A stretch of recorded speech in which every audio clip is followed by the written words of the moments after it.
На тэлеканале «Беларусь-3» калейдаскоп культурных адметнасцей і гістарычных фактаў. Вітаю вас! Сёння 19 лютага. Спынімся на найбольш цікавых падзеях гэтай каляндарнай даты. Увага, прыхільнікі творчасці піяніста Дзяніса Мацуева. Сёння ўвечары ў Палацы Рэспублікі музыкант-віртуоз выступіць з новай праграмай, падрыхтаванай спецыяльна для беларускай публікі. Гэта будзе канцэрт-сюрпрыз, прасякнуты атмасферай жанра сімфа-джаз. Неверагодная энергія, артыстычнае абаянне і выдатныя музычныя кампазіцыі фартэпіяннай музыкі чакаюць тых, хто завітае на мерапрыемства. У суправаджэнні Дзяржаўнага акадэмічнага сімфанічнага аркестра Рэспублікі Беларусь піяніст выканае творы Чайковскага і Гершвіна. Беларускі дзяржаўны музей народнай архітэктуры і побыту, які месціцца ў Раўбічах, запрашае пазнаёміцца з выставачным праектам вяселля заходняга Палесся. У экспазіцыі прадстаўлены фотаздымкі унікальнага беларускага рэгіёна заходняга Палесся, якія былі зроблены ў 80-х гадах 20-го стагоддзя ў Пінскім, Драгічынскім, Столінскім, Кобрынскім раёнах Брэсцкай вобласці. Наведвальнікаў чакае знаёмства з элементамі заходнепалескага вяселля, адмысловымі святочнымі строямі заходняга Палесся канца 19-го, сярэдзіны 20-го стагоддзяў. Выстава працуе да 30 красавіка. Раім знайсці час і магчымасці наведаць музейную установу. Правесці сённяшні вечар усёй сям'ёй і атрымаць задавальненне і найлепшыя эмоцыі ад прагляду відовішча можна, наведаўшы прадстаўленне, якое падрыхтаваў беларускай публіцы цырк Юрыя Нікуліна. У праграме і паветранае кола, і так званая руская палка, і трансфармацыя, і жанглёры, і хулахупы, і розныя дрэсіраваныя звяры і птушкі. Юрый Нікулін марыў, каб майстэрства артыстаў яго цырка было даступнае ўсім. Ці здзейснілася мара творцы, можна даведацца ўжо сёння. Вялікае княства літоўскае, пачатак 15-го стагоддзя. Вялікі князь Ягайла задумаў ажаніцца з прыгажуняй Васілісай. Аднак нечакана для ўсіх улюбіўся ў яе 16-гадовую сястру Софію. Васіліса была настолькі зняважаная адмовай, што вырашае адпомсціць Софіі, якая ні ў чым не вінаватая і ні пра што не ведала. Так пачынаецца рамантычны мюзікл кампазітара Уладзіміра Кандрусевіча «Соф'я Гальшанская». Спектакль, лібрэта да якога напісала Алена Турова, сёння ўвечары ідзе на сцэне сталічнага музычнага тэатра. Дарэчы, на 3-м рэспубліканскім конкурсе тэатральнага мастацтва «Нацыянальная тэатральная прэмія» Соф'я Гальшанская перамагла ў намінацыі «Лепшы спектакль музычнага тэатра». На чарзе культурныя падзеі з іншых краін. Слон зроблены з бытавых адходаў і іншыя незвычайныя скульптуры – усё гэта экспанаты падводнага музея ў Чырвоным моры. Ён размясціўся побач з курортным горадам Дахаб. Ствараюць яго егіпецкія дайверы. Але іх праца не толькі даніна мастацтву. Яны імкнуцца падтрымаць жыццё марской экасістэмы. Скульптуры павінны стаць домам для многіх падводных насельнікаў. Таксама сюды будзе цікава апускацца дайверам. Мы наносім шкоду рыфам у Персідскім заліве і Чырвоным моры, таму нам патрэбныя альтэрнатыўныя месцы для дайвінга. Спадзяюся, калі мы паменшым уздзеянне на каралавыя рыфы, яны адновяцца. Працэс стварэння падобных скульптур даволі складаны. Спачатку статуі збіраюць, потым нумаруюць усе часткі, а потым разбіраюць і перавозяць іх да мора. Там зборка паўтараецца. На гэта патрэбна каля 8 гадзін. Выконваюць працу 25 чалавек. Зараз сабрана каля 10 скульптур. Энтузіясты маюць намеры далей папаўняць падводны музей новымі экспанатамі.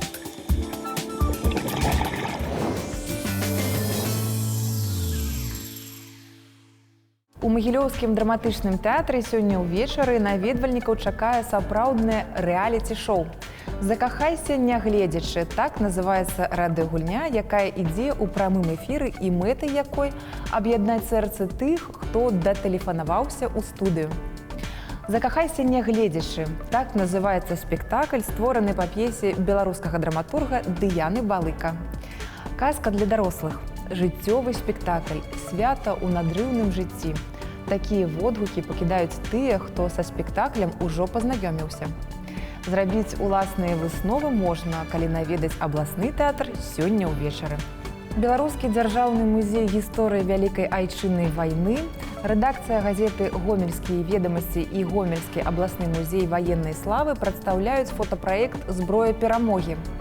На выставе дэманструюць 30 фотаздымкаў ветэранаў з баявой зброі ў руках. Цяпер гэта зброя музейныя прадметы.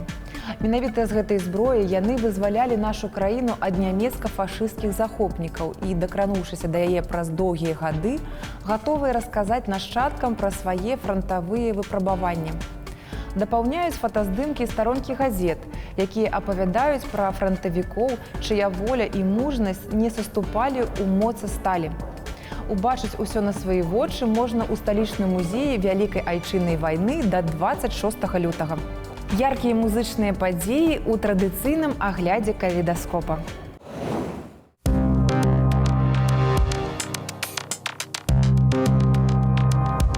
Яны вярнуліся праз 4 гады. Depeche Mode прэзентавалі відэакліп на сінгл «Where is the Revolution» з будучага альбома «Spirit». Чорна-белая стужка з каляровымі сцягамі заклікае далучыцца да рэвалюцыі музыкантаў. Рэжысіраваў кліп рок-фотограф Антон Корбайн, які ўжо працаваў з дэпішамі над старымі добрымі «Never Let Me Down Again» і «World in My Eyes». Музыканты лічаць свой новы альбом сапраўды моцным, як з боку гука, так і з боку пасыла. Што ж, чакаем «Spirit» 17 сакавіка.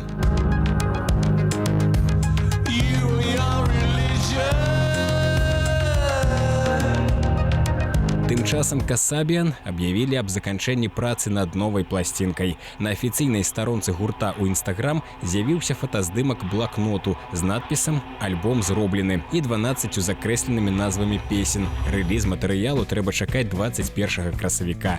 Музыкант Серджа Піцорна ў інтэрв'ю адзначыў, што альбом атрымаўся супярэчлівы ў параўнанні з папярэднімі. На ім будзе больш чорнага гумару і гітар. Брытанец Роры Чарльз Грэм, больш вядомы як Raging Bone Man, прадставіў дэлюкс-версію свайго першага паўнавартаснага альбома. «Human» атрымаў назву па першай песні, якая зрабіла папулярным музыканта і заняла першае месца ў сусветных чартах. 19 кампазіцый у стылі экспрэсіўнага соул-блюзу аб'ядноўвае эмацыйная лірыка з простымі тэкстамі і глыбокім сэнсам.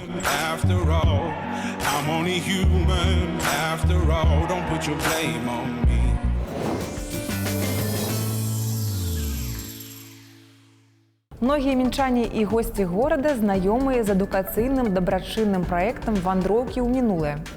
Калі ж нехта пра гэта чуе ўпершыню, расказваем. Праект працуе згодна з прынцыпам «Free Walking Tours». Гэта сацыяльны праект, мэтай якога з'яўляецца знаёмства з гісторыяй горада. Тут і малавядомыя факты, і кур'ёзныя выпадкі, легенды і паданні, прывіды і анекдоты. Экскурсіі аўтарскія, але бясплатныя. Сёння аматарам гісторыі прапаноўваецца экскурсія старонкі жыцця дарэвалюцыйнага Мінска. Да 16-го міжнароднага фестывалю праваслаўных песнапенняў «Калошскі звон» прымеркавана выстава «Убранне з боскага святла», якая разгарнулася на плошчах Гродзенскага дзяржаўнага музея гісторыі рэлігіі. У экспазіцыі найбольш каштоўныя прадметы 18-го, пачатку 20-го стагоддзяў з фондаў музея, іконы Ісуса Хрыста, Маці Божай і святых праваслаўнай царкві, набажэнскія рукапісныя і друкаваныя кнігі ў аправах, выкананых з разнастайных матэрыялаў і ў розных тэхніках. У калейдаскопе адметнасці сённяшняй каляндарнай даты узгадаем значныя гістарычныя падзеі і славутых асоб, якія нарадзіліся ў гэты дзень у розныя гады. Віншаванне з днём нараджэння адрасуем сёння знакамітаму беларускаму акцёру тэатра і кіно, патрыярху купалаўскай сцэны, народнаму артысту Савецкага Саюза Геннадзю Аўсяннікаву. За 60 гадоў на купалаўскай сцэне акцёр сыграў больш за 80 роляў. З ім любілі працаваць разам рэжысёр-пастаноўшчык купалаўскага Валерый Раеўскі і драматург Андрэй Макаёнак. Аўсяннікаў – сапраўдны макаёнаўскі акцёр, пісалі газеты. Свой самы паспяховы спектакль «Трыбунал» артыст сыграў больш за 650 разоў. Віншуем Геннадзя Сцяпановича з днём нараджэння. Жадаем здароўя і новых роляў на радасць усіх прыхільнікаў. Спявак, кампазітар, народны артыст Расіі Юрый Антонаў таксама сённяшні імяніннік. Будучы народны артыст з'явіўся на свет у сям'і вайскоўца ў Ташкенце. Але хутка сям'я пераехала ў Беларусь. І менавіта тут Юрый Антонаў скончыў музычнае вучылішча і атрымаў дзве спецыяльнасці – вакаліста і інструменталіста. Спачатку ён працаваў у філармоніі, пасля прыйшоў у групу паючай гітары клавішнікам, дзе неўзабаве стаў вакалістам і пачаў пісаць свае песні. На пачатку 70-х артыст перабраўся ў Маскву, але выступаў з канцэртамі па ўсім Савецкім Саюзе. Юрый Антонаў выпусціў каля 30 пласцінак і дыскаў агульным тыражом амаль 50 мільёнаў асобнікаў. Юрый Антонаў – аўтар музыкі да фільмаў «Беражыце жанчын», «Салон хараства», «Дурні паміраюць па пятніцах» і мноства іншых. У гэты дзень, 53 гады таму, на экраны выйшаў фільм Жака Дэмі «Шэрбургскія парасоны». Першы французскі каляровы музычны фільм адразу атрымаў галоўны прыз Канскага фестывалю і 4 намінацыі на «Оскар». Песні з фільма ўвайшлі ў рэпертуар вялікіх джазавых выканаўцаў Фрэнка Сінатры, Эллы Фіджэральд і Луі Армстронга. Увогуле, пасля прэм'еры «Шэрбургскіх парасонаў» прачнулася зоркай Катрын Дэнёў.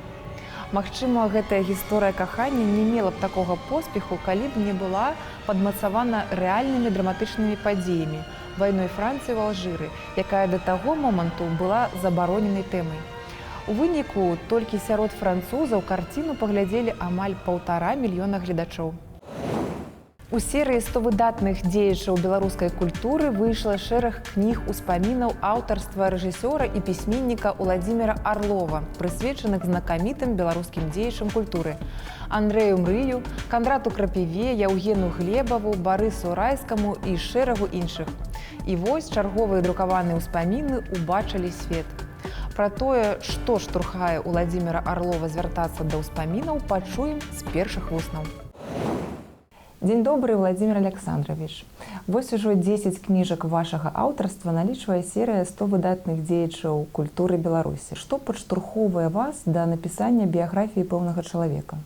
Ці вы можаце гэтае пытанне задаць вулкану, які выплёсквае з сябе гэтую лаву, і ён не можа яе ўжо ў сябе ўтрымаць.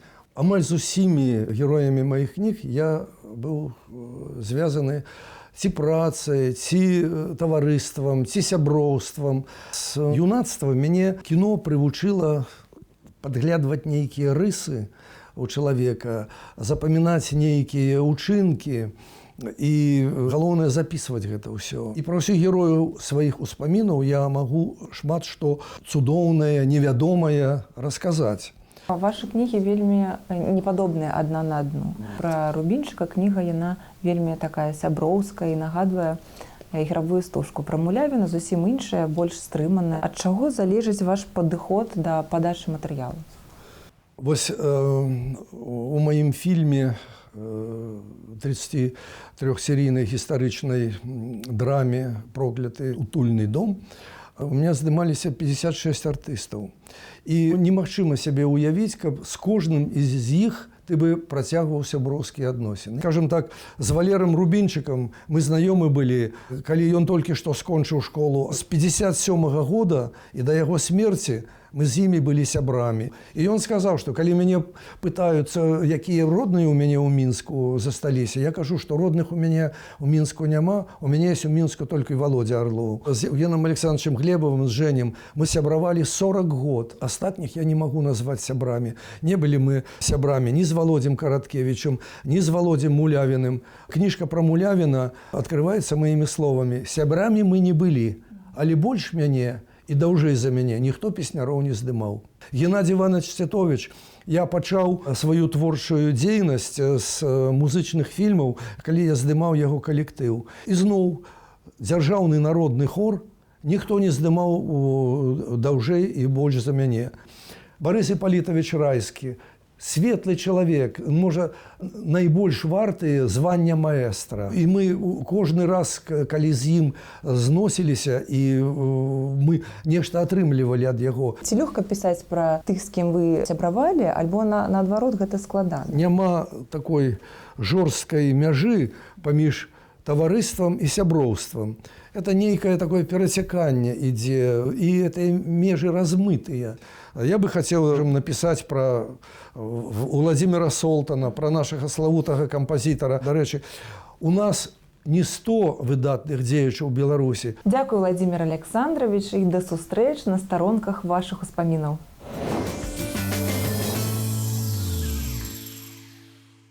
На сёння гэта ўсё. Глядзіце калейдаскоп навін культуры не толькі на тэлеканале Беларусь 3, але і на нашым YouTube-канале. Да сустрэчы!